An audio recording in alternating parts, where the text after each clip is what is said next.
पानी को करने बाद आसे लखनऊ में हमारे जम्मू एंड कश्मीर का स्पेशल स्टेटस बंदे बैठे हैं जो कि देश को एरिया में रिसोर्सेज को एक्सप्लॉइट करने दिया गया, तो वो लद्दाख के लिए बीजेपी लद्दाख को इग्नोर कर रही है। अस्सलामु अलैकुम। ये है सोनम वांगचुक जो कि एक इंजीनियर, इन्वेंटर और एक एजुकेशनल रिफॉर्मिस्ट है। He is also founding director of SECMOL, students educational and cultural movement of Ladakh. यह इंडिया की एक जानी मानी हस्ती है। इसने आज तक बहुत सारे अवार्ड्स भी जीते। 6 मार्च 2024 से ये हंगर स्ट्राइक और क्लाइमेट फास्ट पर बैठे हुए हैं, पूरे 21 दिनों के लिए लेह के अंदर।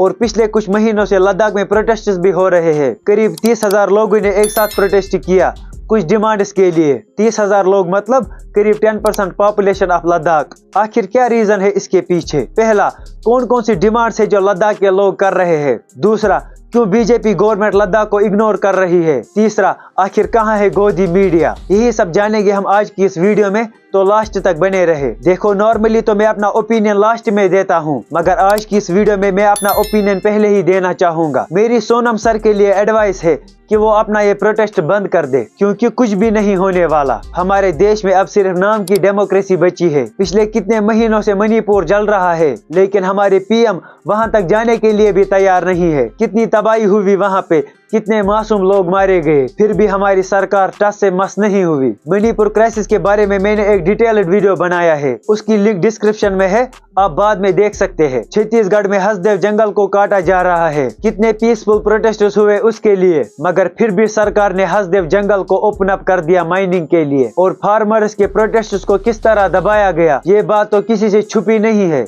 अब अगर इस सब के बाद भी आपको लगता है कि बीजेपी सरकार आपकी बात सुनेगी, तो मुझे लगता है कि यह आपकी सबसे बड़ी गलतफहमी है। इन लद्दाख के लोगों के लिए हमारे कश्मीर में एक कहावत है, पानी को करने बाद आसे लखनऊ में कैतरा है ठूल। मतलब अगर अपनी मुर्गी खराब ना होती तो दूसरे के घर में अंडे कहां डालती। जिस वक्त आर्टिकल 370 को हटाया गया, उस वक्त कितने प्रोटेस्ट हुए कश्मीर में। अगर उस टाइम पे लद्दाख के लोगों ने भी प्रोटेस्ट किया होता सरकार के खिलाफ, तो शायद हमारे जम्मू एंड कश्मीर का स्पेशल स्टेटस कभी न जाता। उस टाइम पे कश्मीरी लोगों के साथ क्या हुआ, कैसे यहाँ पे आर्मी का इस्तेमाल करके कैसे लीगल प्रोटेस्ट को दबाया गया, ये मुझे बताने की जरूरत नहीं। ये कुछ बंदे बैठे हैं जो कि देश को चला रहे हैं। ये एक रूम में बैठकर फैसला करते हैं, उसको फिर कोई भी चेंज नहीं कर पाता, चाहे कोई भी हो। खैर, अब लद्दाख की डिमांड्स पर वापस आते हैं। इनकी 4 मेन डिमांड्स है। पहली, लद्दाख को कॉन्स्टिट्यूशन के 6th शेड्यूल में डाला जाए। दूसरी, लद्दाख को फुल स्टेटहुड दिया जाए।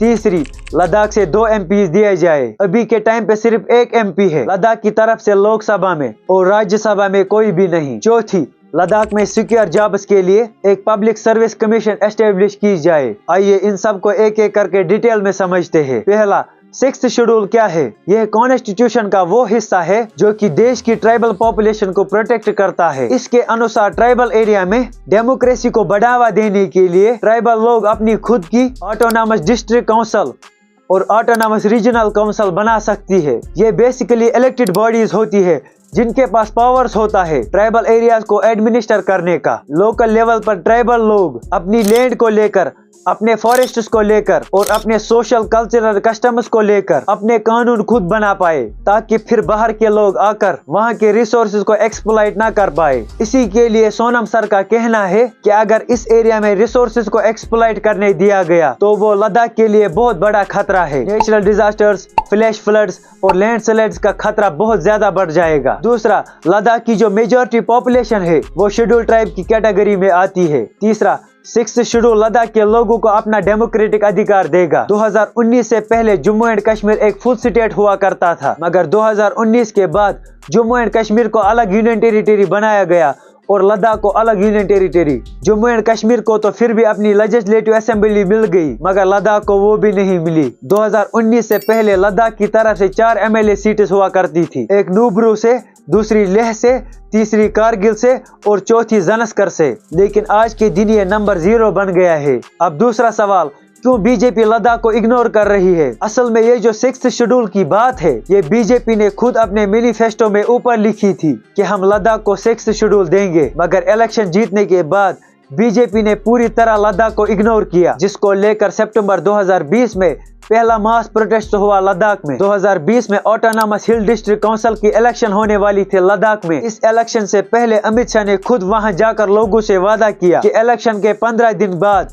वो इन डिमांड्स को पूरा करेंगे। इसको देखकर प्रोटेस्ट को रोक दिया गया और बीजेपी इस इलेक्शन को 15 सीटों से जीत गई, लेकिन फिर कोई भी एक्शन नहीं लिया गया। फिर दिसंबर 2021 में और नवंबर 2022 में 2 और प्रोटेस्ट देखने को मिले। अब यहाँ पे एक सवाल है कि आखिर सरकार को इससे प्रॉब्लम क्या है? क्यों लद्दाख को 6th शेड्यूल में नहीं डाला जा रहा है? ऑटोनॉमस डिस्ट्रिक्ट काउंसिल के फंक्शन में मैं आपको कुछ दिखाना चाहता हूँ। इसमें साफ साफ लिखा है कि अगर किसी भी जगह को 6th शेड्यूल में डाला गया तो सरकार के पास कोई भी पावर्स नहीं रहेगी उस जमीन के ऊपर। इसका मतलब लद्दाख की जमीन को और वहां के रिसोर्सेज को प्रधानमंत्री भी एक्सप्लॉइट नहीं कर पाएगा और ना ही किसी भी बिजनेसमैन को बेच पाएगा माइनिंग के लिए। इसी चीज को लेकर 2019 से लद्दाख में टाइम टू टाइम प्रोटेस्ट देखने को मिले। आप देख लेना, बहुत जल्दी जम्मू एंड कश्मीर में भी ऐसा ही होने वाला है, क्योंकि जम्मू एंड कश्मीर भी अभी यूनियन टेरिटरी है। सारी पावर सेंट्रल गवर्नमेंट के पास है। पिछले साल जम्मू एंड कश्मीर के रियासी डिस्ट्रिक्ट में ऑलमोस्ट 60 लाख टन लिथियम मिला। अब 2024 के इलेक्शन के बाद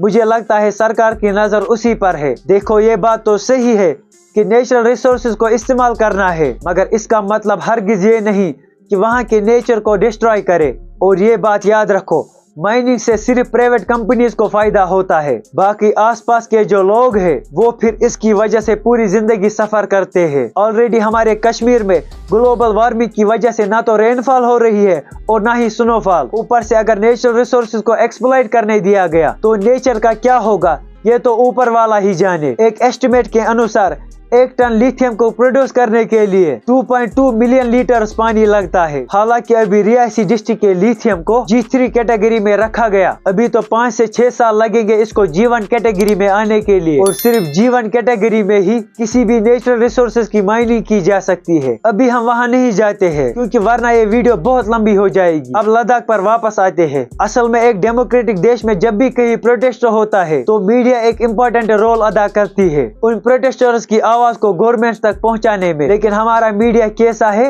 ये तो आप सबको पता ही होगा। हाल ही में news broadcasting and digital standard authority ने एक ऑर्डर पास किया 4 न्यूज चैनलों के खिलाफ, जिसमें थी आज तक, इंडिया टुडे, टाइम्स नाउ और न्यूज 18। उसमें लिखा था इन चैनलों को अपनी कुछ वीडियोस हटाने पड़ेंगे। इसमें न्यूज 18 के 3 प्रोग्राम्स थे। क्या हो रहा था इन वीडियोस में? इनमें सिर्फ नफरत का जहर घोला जा रहा था। हिंदू मुस्लिम लव जहाद एटसेट्रा। 50-50 हजार का फाइन लगा इन न्यूज चैनल्स पर। 2014 से मीडिया किन के इशारों पर नाच रही है ये तो पूरा देश देख रहा है। सच बोलना तो दूर की बात है, उल्टा हर न्यूज या इंसिडेंट रिपोर्ट करते टाइम हिंदू मुस्लिम करते रहते हैं। इतना ही नहीं बल्कि गवर्नमेंट की हर पॉलिसी को, चाहे वो लोगों के हक में हो या लोगों के खिलाफ, उसको मास्टर स्ट्रोक बोलने से जरा भी नहीं कतराते। यही एंकर्स पहले फार्मर्स की बिल्स को मास्टर स्ट्रोक बोलते थे। फिर जब बीजेपी सरकार ने बिल्स वापस ले ली तब यही एंकर्स बड़ी बेशर्मी से बिल्स को वापस लेने को भी बीजेपी सरकार का मास्टर स्ट्रोक बोलने लगे। ये बात भी आपको याद ही होगी कि ये वही एंकर्स है